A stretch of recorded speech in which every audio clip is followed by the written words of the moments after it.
Someone once said, in our waiting, God is working. Sometimes it's really hard to look around in the circumstances that we're in that are so difficult and to see that God is working. But we must remember that God really is going to use them someday down the road, even though we may not see it right now. This truth was found in the life of Amy Carmichael, as told by Angela Brick. As she stood there next to her mother and her 6 other siblings in front of a casket, Amy had no idea what God was doing. How did they get here? What is God gonna do through all of this? Why my family? She didn't know any of these answers. Amy received the call from her mother on one December afternoon, just a few days before she was supposed to be home for a Christmas celebration. Hello, Amy. How are you? Hello, Mother. I'm doing well. School is going well. I'm excited to be home in a few days for Christmas to see you, Father, and the whole family. I hope you all are doing well. Well, Amy, actually, I have some bad news to give to you. Your father is... Oh, Mother, is everything all right?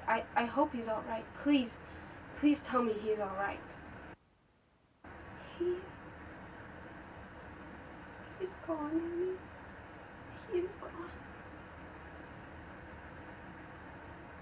Gone? What did she mean, gone? How could he be gone? Through the rest of the conversation, Amy found out that her father had been in a horrible, tragic, and sudden accident at work. The funeral would be in the next few days, and so Amy had to leave school early to be home. This was not the Christmas celebration that she was thinking of. As she stood there over the casket next to her family, she couldn't believe that her father was truly gone. How would God make anything good out of this? She didn't know. Through the next few days and weeks, Amy decided that it would be best for her to stay home with her family. And that just at the age of 18, she became the provider for her family, as her mother was too weak and grief-stricken to be able to take care of her 6 younger siblings and to work for them, as they had no money. Amy worked for them, and she became basically like the mother for the rest of her siblings. This was hard on Amy, and some days she just was wishing that she could be a normal teenager and have a normal life, and oh, how much she had missed school. She never thought that she said she would miss it, but she did miss it so very much. As God worked through the rest of these circumstances through Amy's life, the hurt never went away. But as Amy took care of her family and other people in her town, like the Shawleys and these people that were so poor and had no money, Amy, as she reached out to them, she realized that God was calling her to go and take care of the poor and needy throughout the rest of the world. Amy traveled to India. And in India, Amy became a missionary as a single woman, and she became confident and independent in who God had called her to be and called her to do. As she took care of herself and took care of these other Indian women, she made it her goal to see them to Christ.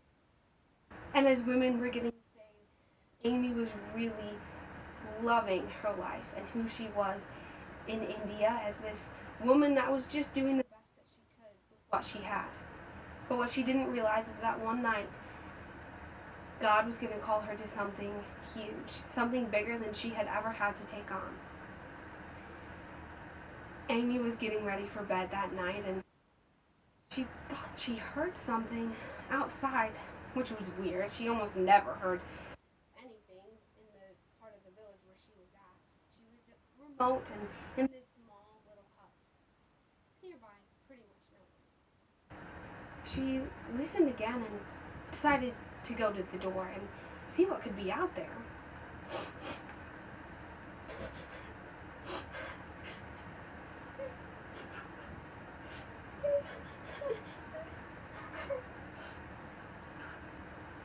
Hello? Who is out there?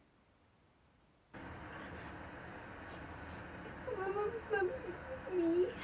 It's me.